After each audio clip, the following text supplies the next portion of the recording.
Hello and welcome to another episode of The Brave Room. On behalf of The Brave Room, my bad. It's like a teensy little bit late episode, I feel like if we keep doing late episodes, eventually we'll hit a point where we're just gonna get a double event. You're gonna get two podcasts, one after the other, like Pacific Rim. But presumably less cataclysmic. I think this podcast could destroy Hong Kong. I think this podcast has the potential to destroy Hong Kong. Listen, it'd be really tragic if this podcast destroyed Hong Kong.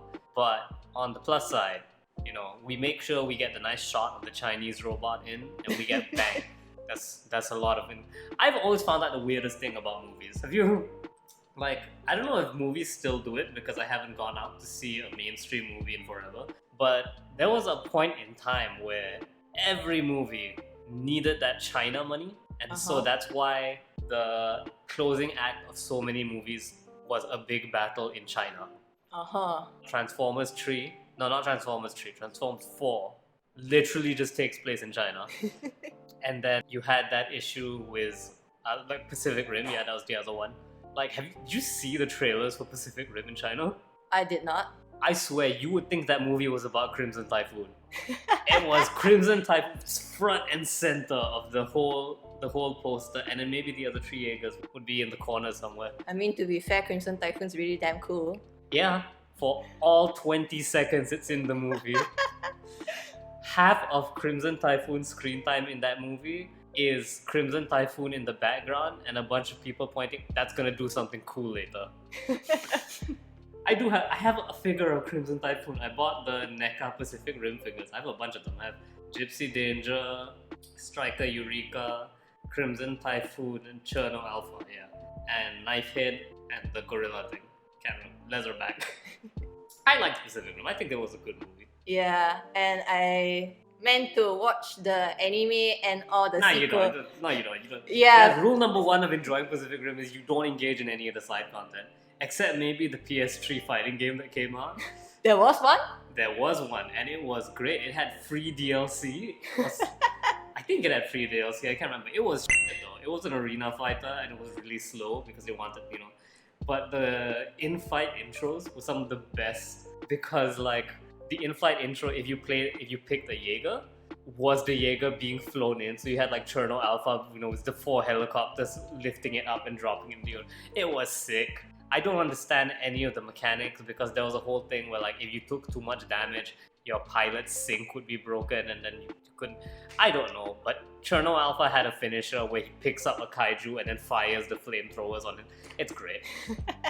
Now I need to go into YouTube and get all those damn videos. I think I still have the demo installed on my PS3 because I had a bunch of game demos installed on my PS3. It's great. It's great. I miss that genre of shitty movie tie-in games. The Pacific Rim, not Pacific Rim, the Real Steel fighting game, that was pretty okay as well. That was, I don't know how you're meant to play that game, but what's his Midas, the gold one with the mohawk?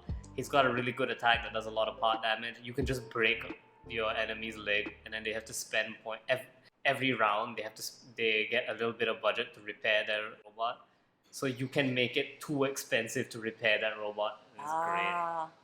Can't play as Hugh Jackman though. Can't be Hugh Jackman in that game. Shame, man. That's how we start this podcast. Well, one more note before we get too far off from it is that I legitimately wish Real Steel did better than it got. It was a good movie. And on the China note, you also get going the other way sometimes. The Ancient One in Doctor Strange was mysteriously made not Tibetan for no reason at all. Yep. Let's not make an important character Tibetan and replace them with Tilda Swinton, who is the one person whose nationality China would never question.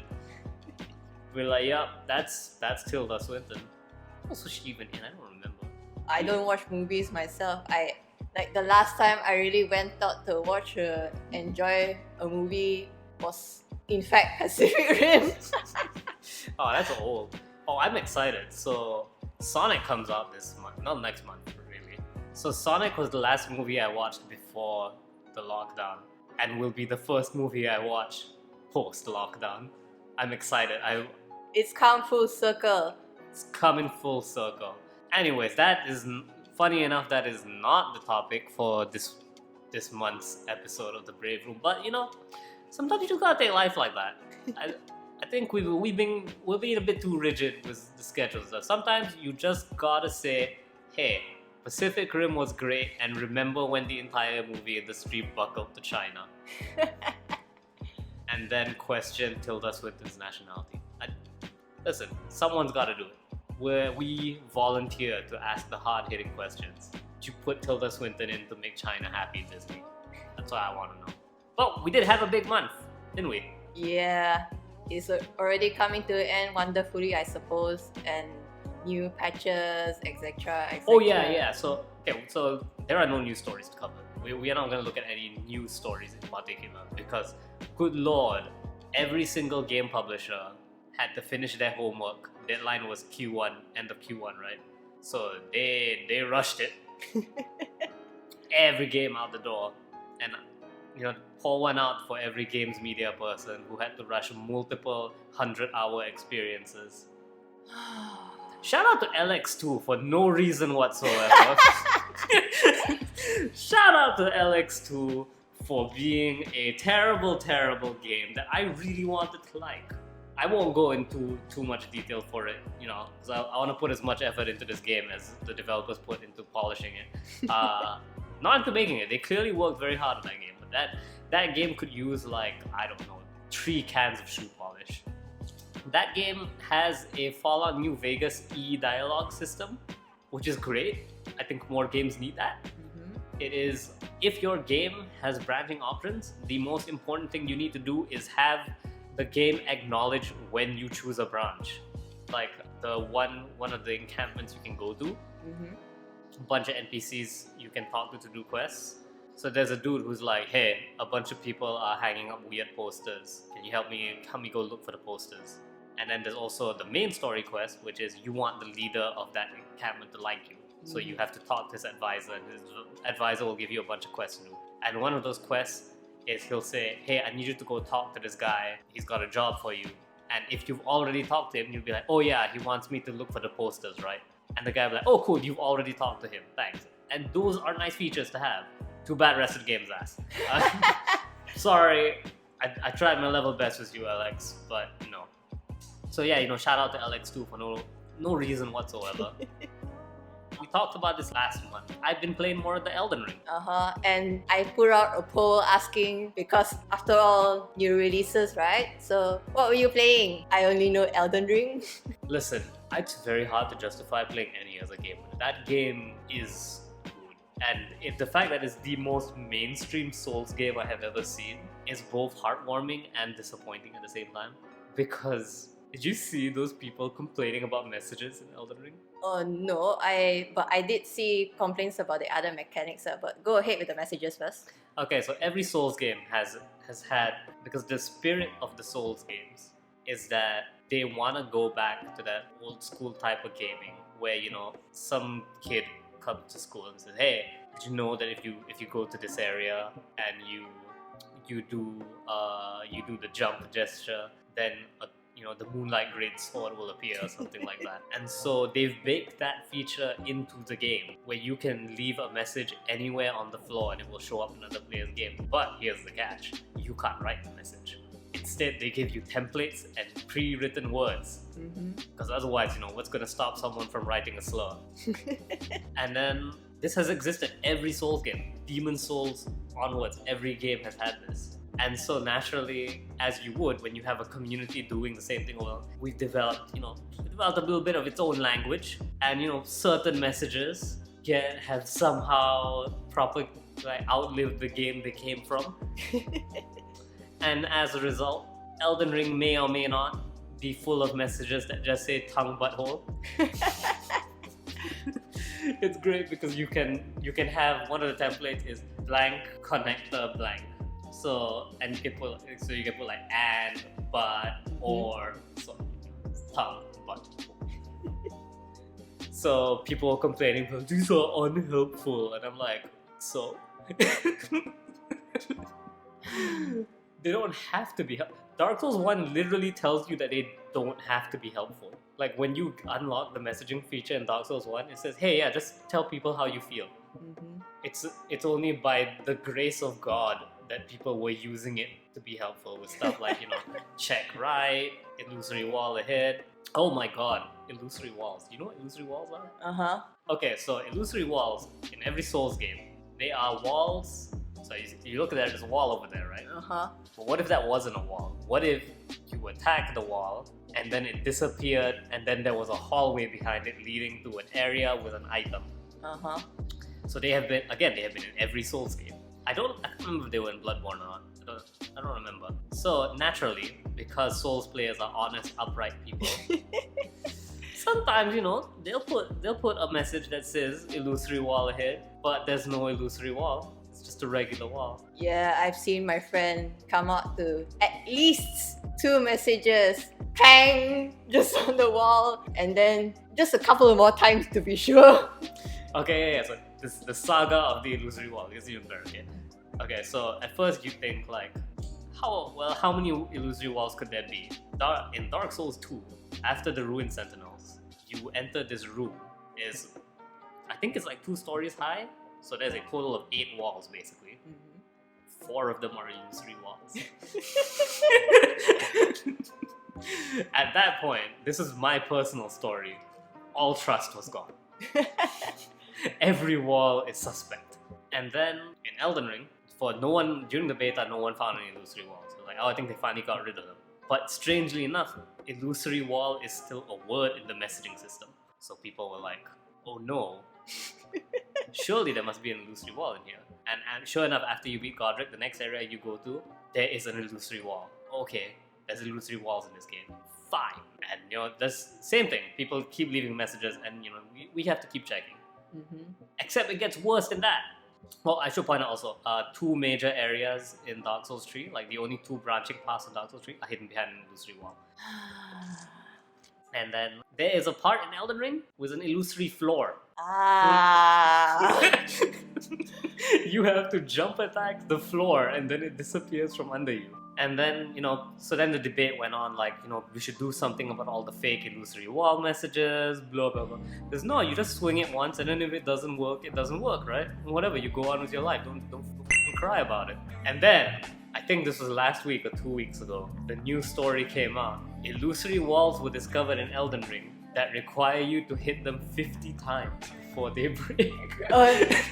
Oh yeah, I believe I saw that. Then I think there was an add-on that said, now I can't be sure which one triggers No trust! when. We don't trust anything. To be fair, there was an explanation hypothesized by some people, which was that basically it's what happens when it was originally an illusory wall. Okay, so for those of you who don't know this, Souls games are held together by duct tape.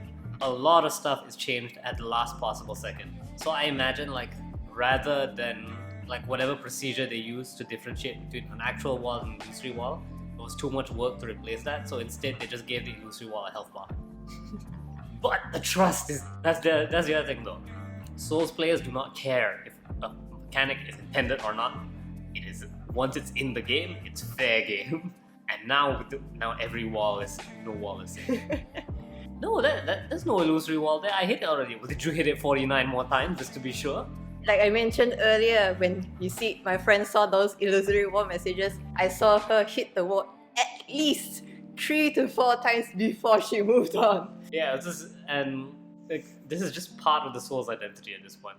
I'm sorry if you think the messaging system is bad. First of all, I reached an area in Elden Ring where there is a railing that is broken. Mm-hmm. There's a universal sign that you should probably jump off of it, but there's nothing under it. Just pure abyss. However, if you jump off of it, it's an invisible floor. Oh. But not the entire thing. It is a pathway. You have to figure out where that pathway is. You know what helped me figure it out? All those messages on the floor? Yep, people were leaving messages. Checkmate, atheists. I don't care what the message said, but the fact that the messaging system is the way it is makes that game so good because it was a corner. How the hell were you? Not even an obvious corner, by the way. I don't know how you're supposed to know that there was a corner there if you weren't on anything. That game is like it feels like every week there's another new thing people are finding out. And then in the new update, they literally was like, hey, we didn't actually finish a bunch of the NPC quests, so this new update just adds more stuff. And also, hey, here's where you can find some of them. Hooray! Oh yeah, and then they added the NPC tracker, which is really, really good. That still does not record what the last thing they said to you was, though, which is annoying. But yeah, no, Elden Ring is amazing. Like even the combat stuff aside, like I really like how they handle NPC quests now, which is, you have the through line for the NPC quests, but there will also be side NPCs you can talk to and side things you can do that don't affect the quest but will give it more flavor. So I'm just gonna go slightly into spoilers already, which is a quest everyone cares about, the Blue Witch, Rani and Blythe. So partway through the quest, EG will tell you, Blythe is the dude who he's basically guts. He's literally just guts. But EG will tell you, I've sent Blythe away on a mission. Please proceed the next phase of the quest without him. And you can do that. And you will complete the quest with whatever.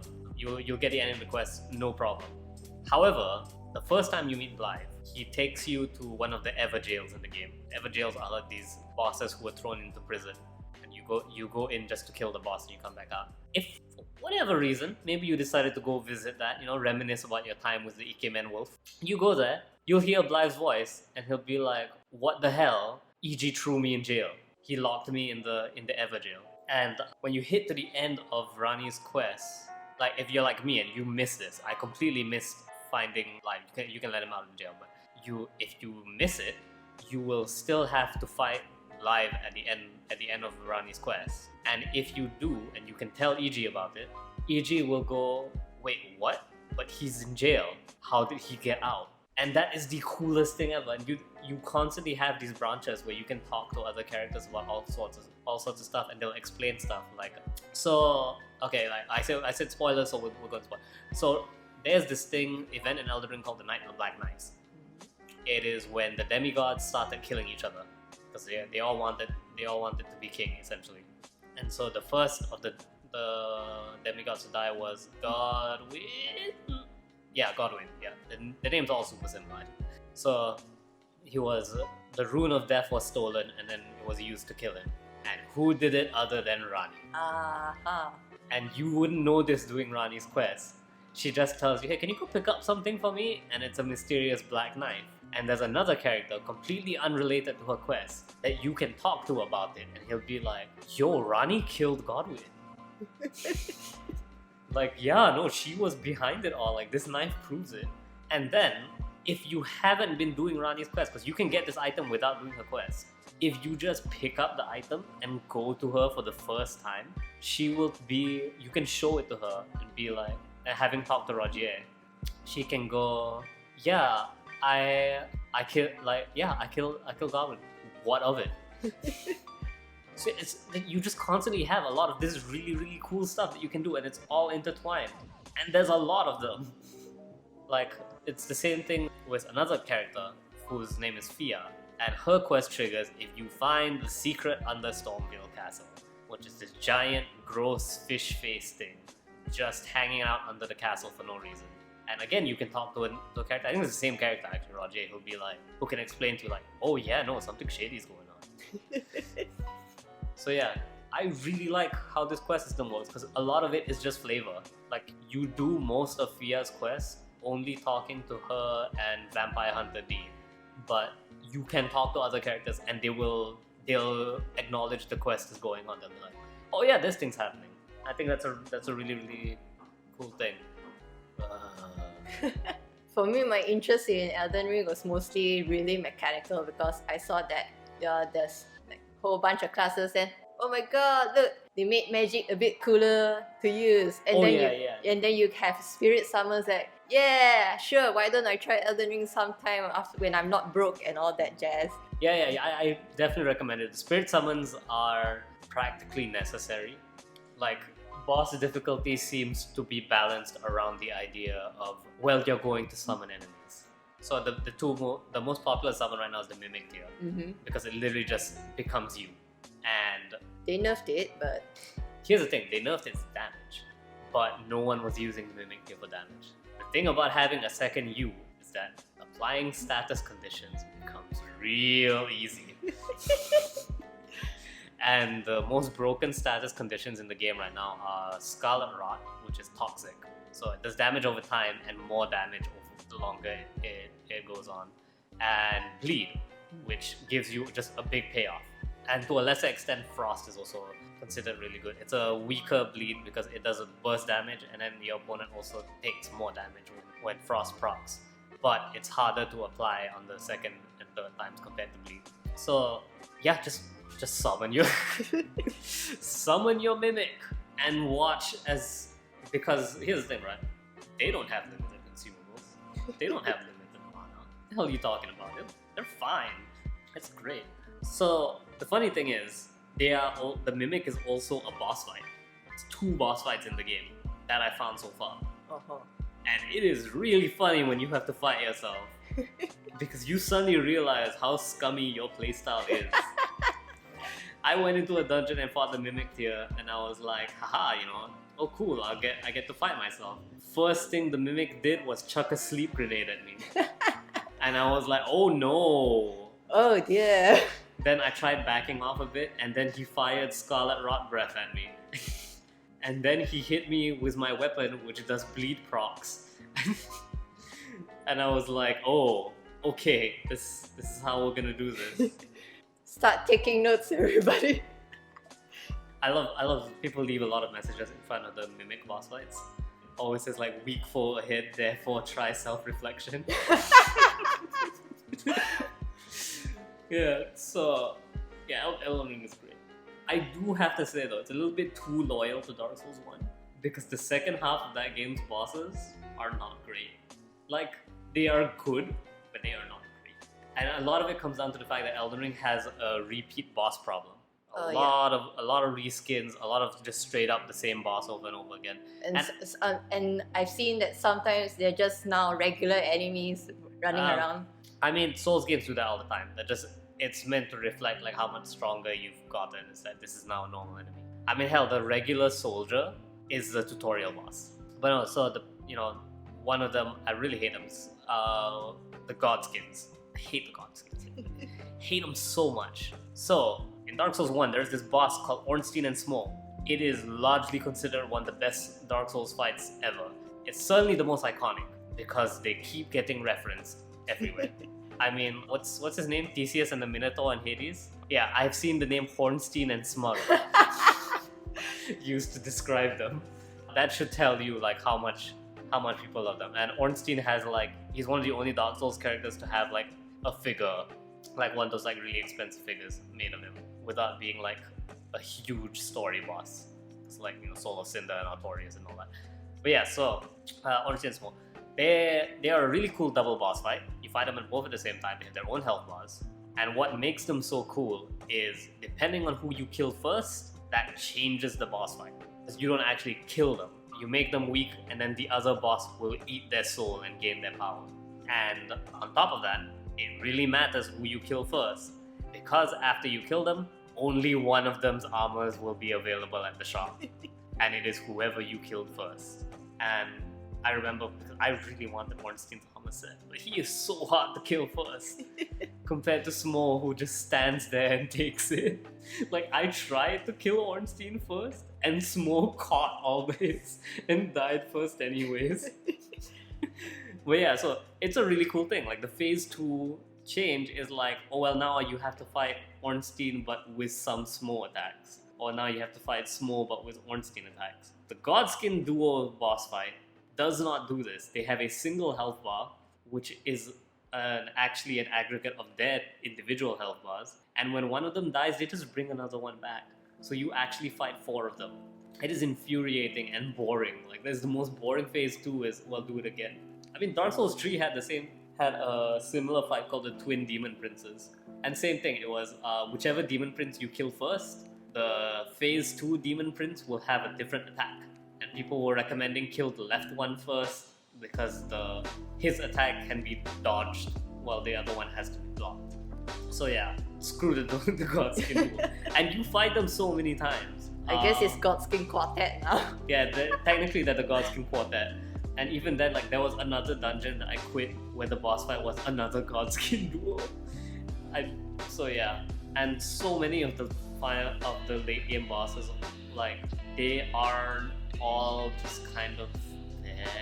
Like, a lot of them, if they're not duplicate bosses, they're weirdly difficult.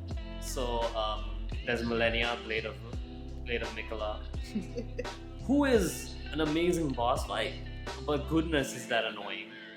She has lifesteal on every hit, which means you gotta be doing fast damage to her. And there's no greater insult than getting 3 big meaty hits on her, and then her comboing her health back to full and then killing you. So when you die, you look at her health bar and it's full. You didn't even need to bother.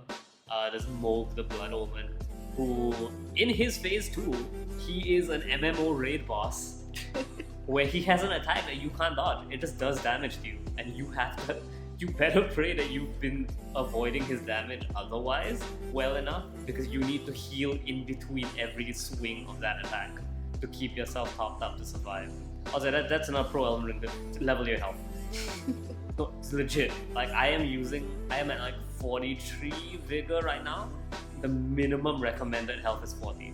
Like my friend who played the other Souls games, sometimes I joke about how, because since I'm used to watching speedruns of this, so I used to joke how her health bar looks so long, but now in this game it's like, yeah, you better. You really, really do. And yeah, there's a lot of really cool stuff in the game. I also do think that a big problem with the repeat bosses is that it makes the original boss feel kind of lame, knowing that you're gonna do it again. Like, my favorite boss in the game is Astel, Natural Born of the Void. He is a Bloodborne boss.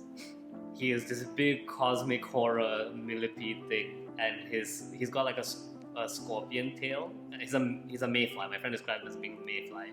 I know, because the joints are all like circular shape, and they're all different colors, so it looks like a planet. It looks like a solar system. It's really, really cool and creepy. And his face is like a skull with giant centipede, like what they call things coming out of them.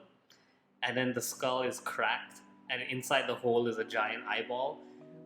It is really cool, and the boss fight itself is hella cool. And then you fight him again, just in another dungeon. And it's just like, you already got your pop off. I don't care anymore, Astel. And and then a lot of the boss fights are also just like, okay, but we took 2 of them now. So that is and it reminds me of Dark Souls 1. Dark Souls 1 has that same problem, where after Ornstein and Smo, the game just does a nosedive into some of the worst boss fights you've ever seen. Gravelord Nito is not fun. Bed of Chaos is so bad that Miyazaki apologized. And Dark Souls Remastered fixed. They didn't make it good, they made it less And so yeah, so Dark Souls 1 has that big problem. It's kind of sad to see Elden Ring fall into that same problem as well. Because again, Souls games are made down to the wire. Like, they are literally working on those games. That's why Demon Souls is missing its last area. There were supposed to be 6 zones, and they're called Archstones, so there's supposed to be 6 Archstones. And they couldn't fit the 6th one into the game on time, and they were just like, cut it. But the asset for the 6th Archstone is still in the game, so it's just broken. And they never say why. Don't worry about it. 6 Archstone. You only need to do 5 of the Archstones. Don't ask about the 6th Archstone. Yeah, no, I'm having fun with Elden Ring. It's so good. Like, exploring that world is just so much fun. I will literally just go down a random road and find a dungeon and a boss. It is funny though. I think I mentioned this last episode as well. I can't remember. People seeing the mainstream people react to Elden Ring, because I see people still referring to their starting class, and you don't care about that. So it's like, fellow astrologers, what's a good way on how to kill this boss? It's like, you know what the good way to do is? Spec into strength, carry a big sword with you. Because magic builds in this game, they added melee weapons that scale with your magic stat. So now all magic builds can also be melee builds. Yeah, that's the me gushing about Elden Ring portion of this episode. It's an amazing game. I'll get to it eventually, I hope. Yeah, definitely. Like, I think it is going to be like Bloodborne, where it has its own fandom outside of the Souls fandom. So Bloodborne fans are notorious for it. Cannot stop talking. No Bloodborne fan. Your Bloodborne fans are not allowed to praise other games without also mentioning that Bloodborne is very good. I heard Hatoful Boyfriend's really good. Yeah, you know, it kind of reminds me of Bloodborne, where it goes really dark and gothic at the end. You know, Bloodborne's really cool because it's. Did you know it's a H.P. Lovecraft story? So yeah, that's all. Listen, guys, I know Rani the Witch is you know, waifu and stuff, but game has other endings. The loathsome dung eater, right? I love that he's not only an NPC in the game, he's an ending. You can side with him as one of the game's endings. And it's a screw the universe ending. It's great. But yeah, no. FromSoft knew what they were doing with the Blue Witch, by the way. Because not only is she waifu bait, you know, you also have to do her quest to hang out with Guts. Also, you have to do her quest to get the Moonlight Greatsword. So it's just like she was designed to be the fan favorite, and her ending is considered one of the best endings in the game, because she takes over the world. And hey, you can be there with me. Oh yeah, you marry her. You literally marry her. And one last thing on Elden Ring before we get off. Have you seen the opening cutscene for Elden Ring?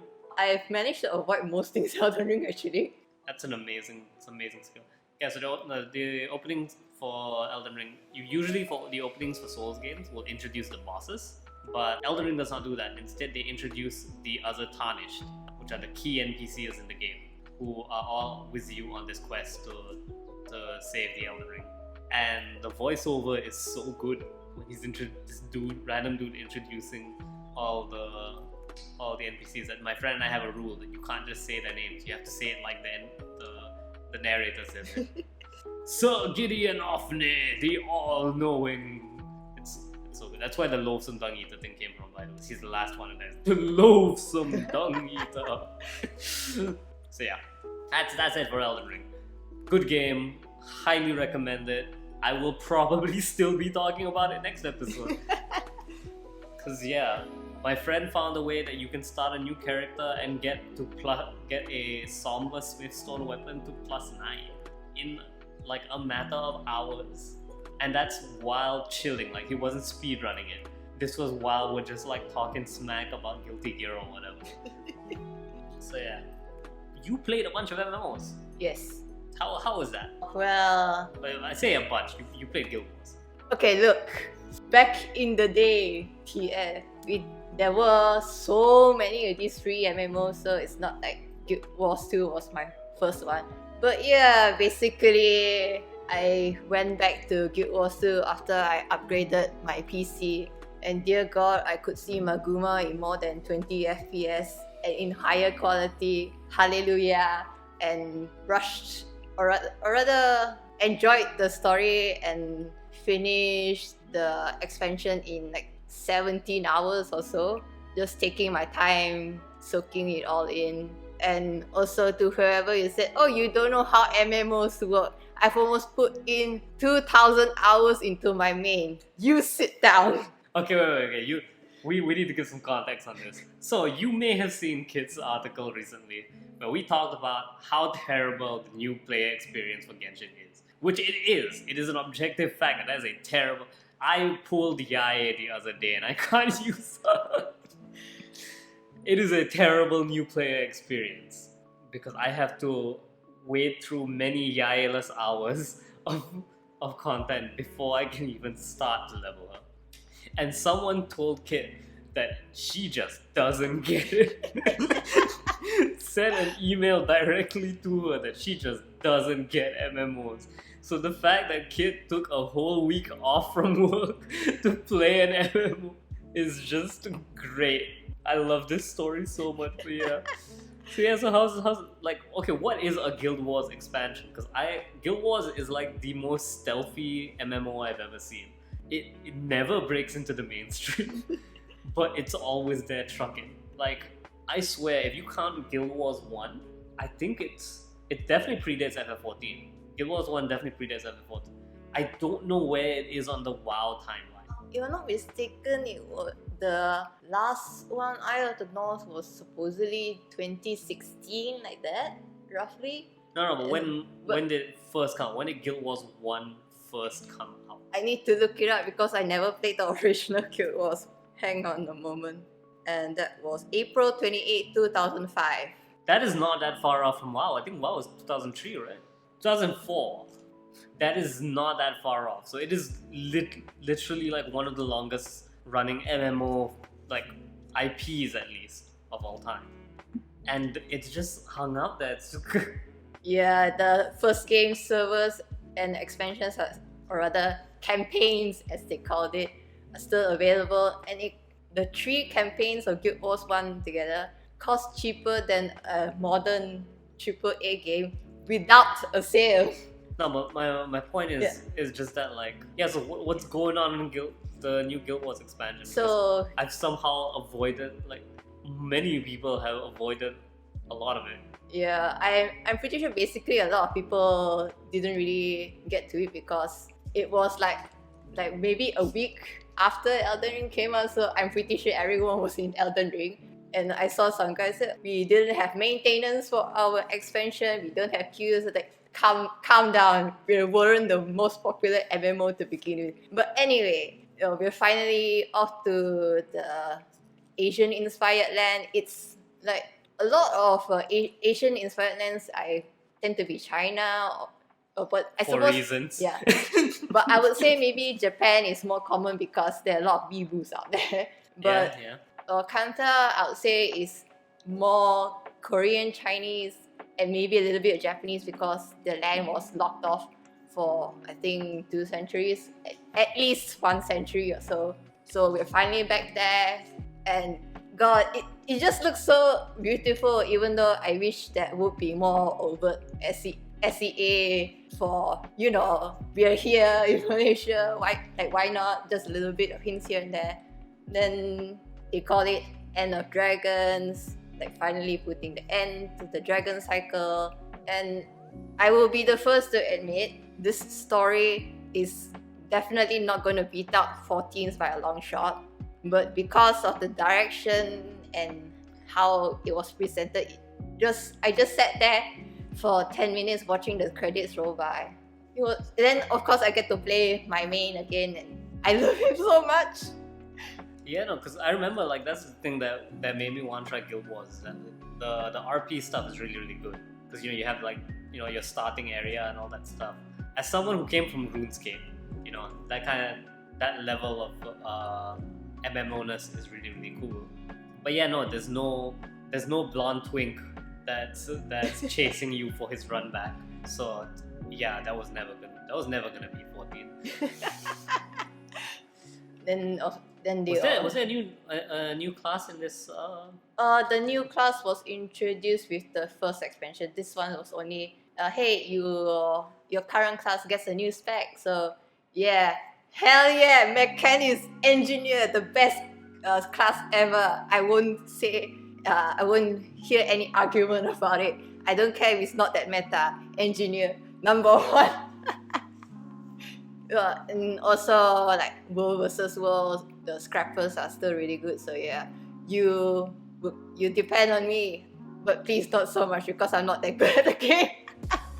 Yeah, and I think the one thing I noticed about Guild Wars as well is they don't really have the roles that other MMOs do. I played a Sentinel and he had DPS, he had tank, he had support. So it's not like, if I play a Dragoon in 14, I'm not going to tank. I'm comically not going to tank.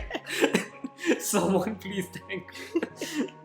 Or the Dragoon eats it again. I've heard good things about this expansion. It's not like 14. I feel bad because it sounds like I'm dunking on it. I'm sorry, but it wasn't. I didn't hear as much good things about it as I heard about 14. Because not that many people played it to begin with. Because it was never going to. You can't be a hot cat boy in Guild Wars. You can be a furry. Yeah, my main's a furry engineer. Actually, hold on. I'm gonna call out my friend real quick.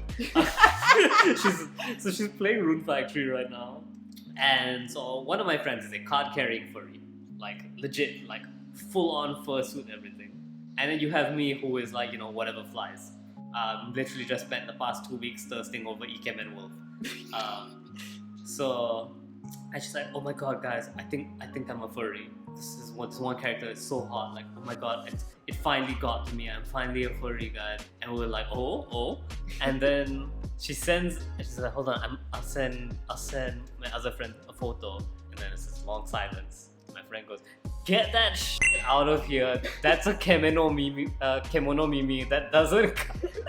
And I'm like, what? She goes, it's a boy. It's an anime boy with wolf ears. I'm like, you get that out of here. I was making a joke because I started Arc Knights for Silver Ash, who's Kemono Mimi and all that. And then I was like, okay, this is the sliding scale of Catboy. One end is Silver Ash, the other end is my main. Yeah, exactly.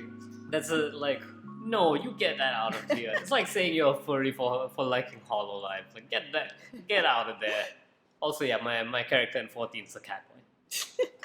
Of course he was gonna be a Catboy. I don't like playing potato people. I play potato people for fun. It's my... Oh no, it is fun, especially so we're way past the spoilers for Endwalker, right? So the final fight in Endwalker, you and Xenos get your run back. Like Xenos gets to fight, and you get the cinematic of you two flying at each other about to punch. If your character is a potato person, it is the funniest shit ever.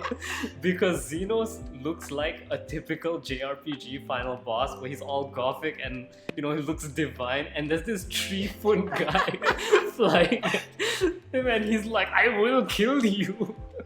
I can't believe this potato has blocked me on yes. Only I get to defeat you. And it's this tiny potato person who has to look up at every enemy. It's great, I love it. The Warrior of Light is barely taller than a bar stool. Doesn't one of the antagonists also like bend down to you? Well, I think they all do with your height. I haven't played for it. Again, I don't play potato person, but yeah, keep sending me screenshots of your potato people doing stupid things. I love it. One last thing for this episode, because I do want to get it on the record. Stranger of Paradise is good. I've been playing that game. That game is good. First of all, it is not a Souls-like. It is closer to Monster Hunter than a Souls game. Like, it obviously has, because it's, you know, by the Neo people. I assume it plays a lot like Neo. But the parts of my brain activating playing it are the Monster Hunter parts of my brain, where it is, you want to fight the bosses over and over again because you want to farm the materials you want. I hate that, by the way. I hate the randomized loot system. The job system is really cool. Even though jobs have tiers, it is not indicative of their quality. It is indicative of how many options they have. So the expert job classes, which are like Breaker, Sage, not Samurai, Tyrant, and a bunch of others. So they all have, in their skill trees, will unlock attacks for different weapons. Because each class can use a bunch of different weapons. Whereas Dragoon, like, even though Dragoon can use a bunch of different weapons, all the skills you unlock will be for Lance, and etc. And yeah, and the amount of customization, the move customization in that game is insane. So you have 2 attack buttons, R1, R2, the light and essentially, it's essentially light and heavy. And so depending on how many lights you hit, your heavy button can do a different skill. You can program it to do a different skill. And certain skills are locked to certain ones. Like the most common one is 3 light, 1 heavy. So 3 light, 1 heavy, and then some skills can only be put into that slot. And on top of that, there is also back on the left stick, light and then heavy. What does it starting to sound like a fighting game? No, this is literally just Monster Hunter movesets. But you can program what the skill is. It's so insane. And so, like, for example, I don't like using Samurai because Ronin has the EI slash, which is where you hold the sheath like that, and the longer you charge, the more damage it'll do when it comes out. And katanas have this, and then on top of that, each weapon has its own gimmick that you have to. Oh dear God. So like spears, I think spears can be thrown. I haven't been doing that. I only just remembered that you can throw spears. I think that's a Lancer thing. Maybe that's a Lancer thing, I don't know. But yeah, so spears, they have the jab, they can do a swing, they can do a charge swing.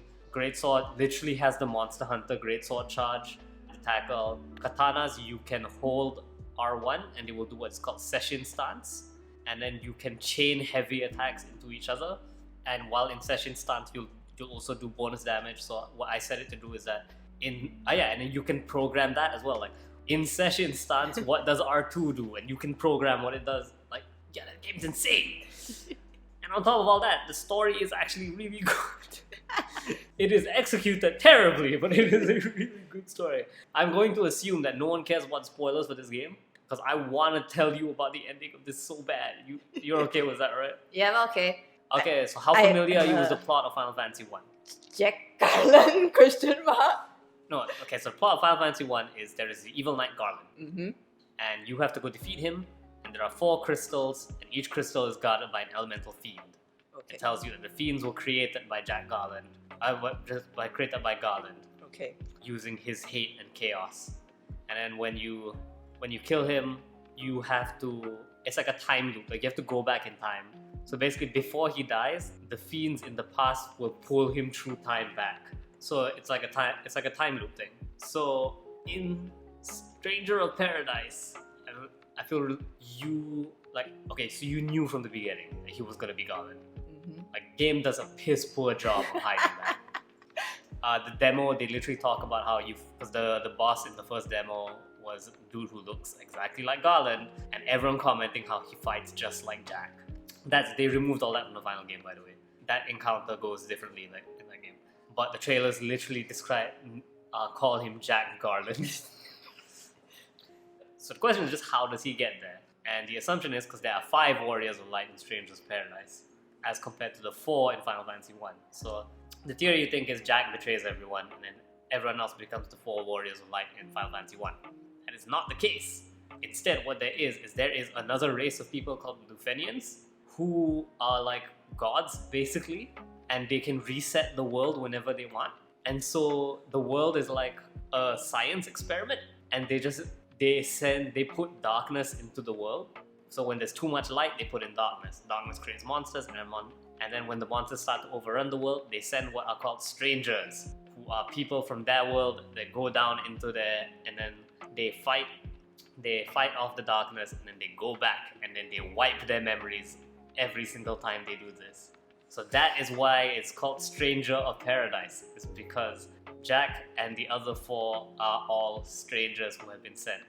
And the thing is, they created Astal, who's also from FF1, and he is supposed to be like the helper for them.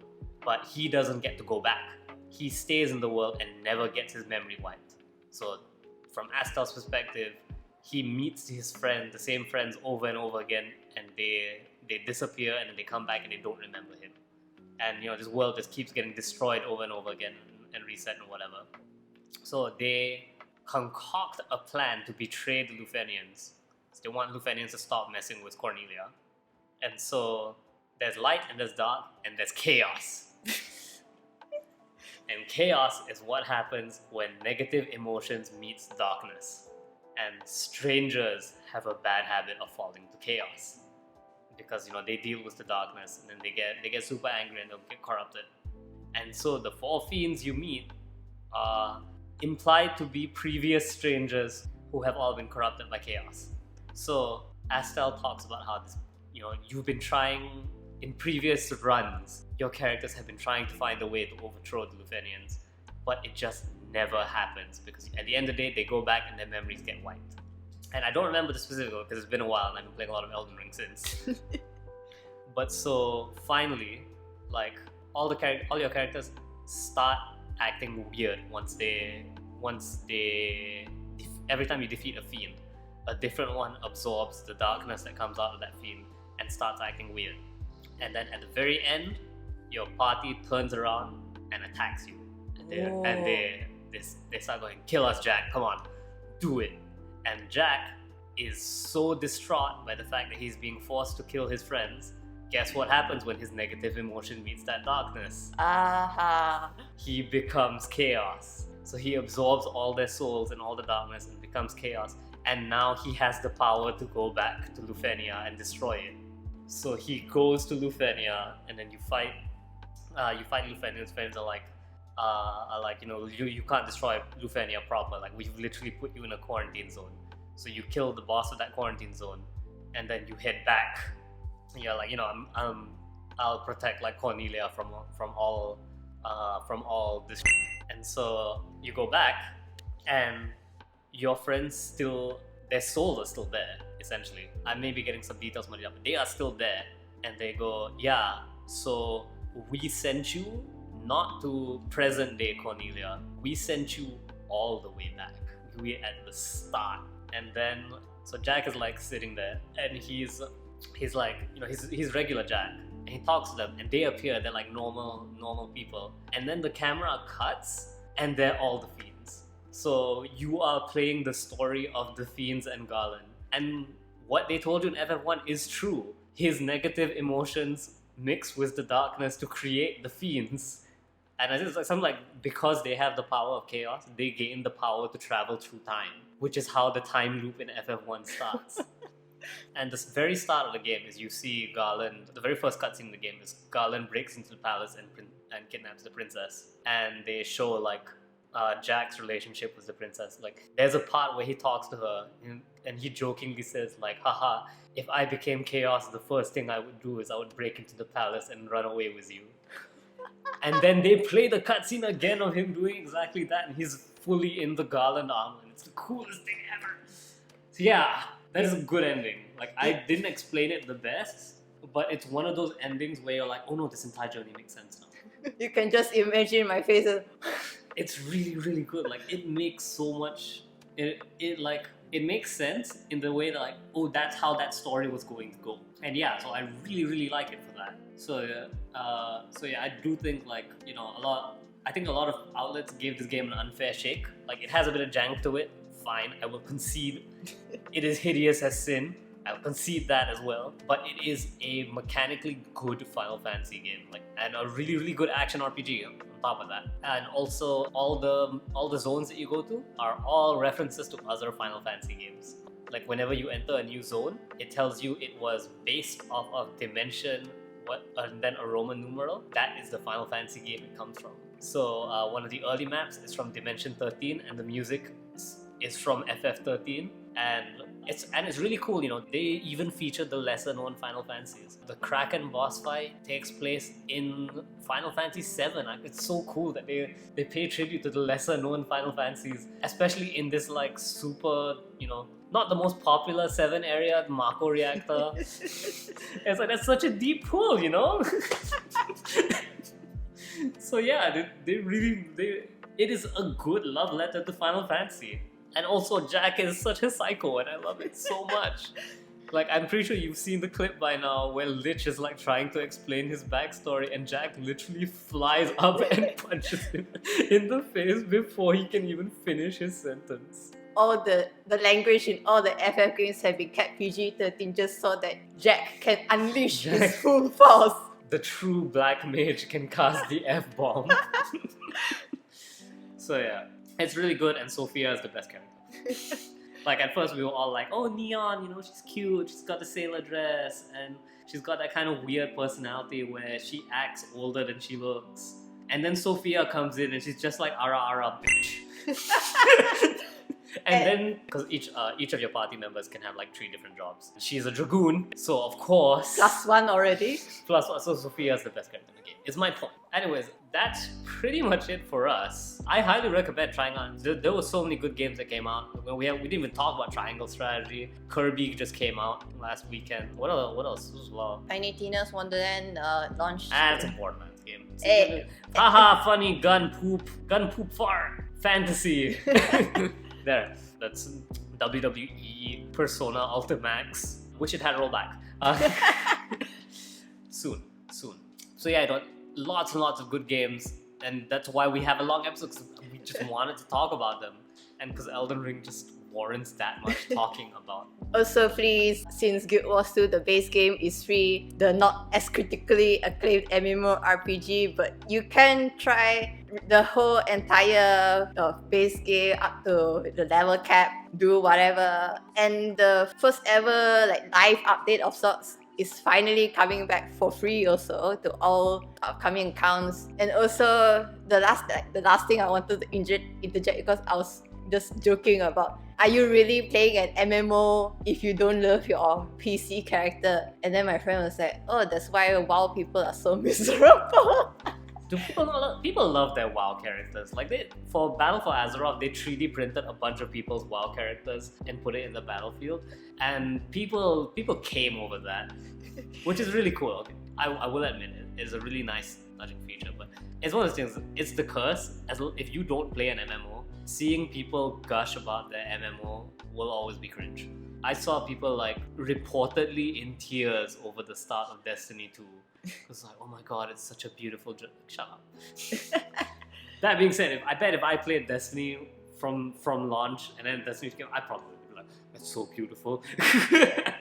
I don't know, but I guess I suppose it's lately, from what I got from the story, is that your player character isn't really there, so it's like just MMO, no RP. No, yeah, he's just the quiet dude next to Thrall when he does the cool thing. Like, you read the wiki, it is so funny because it is like clearly like, for example, let's say Thrall's story. Like, Thrall and a group of adventurers. So yeah, no, we'll get to WoW one day. We will unpack the laughable tragedy that is WoW. Anyways, this has been our episode of the Brave Room. Thank you so much for listening. As always, remember we are back the third Thursday of every month, unless another shenanigan happens. But then we'll get into the Pacific Rim stuff. Thank you so much for listening, and take care, guys.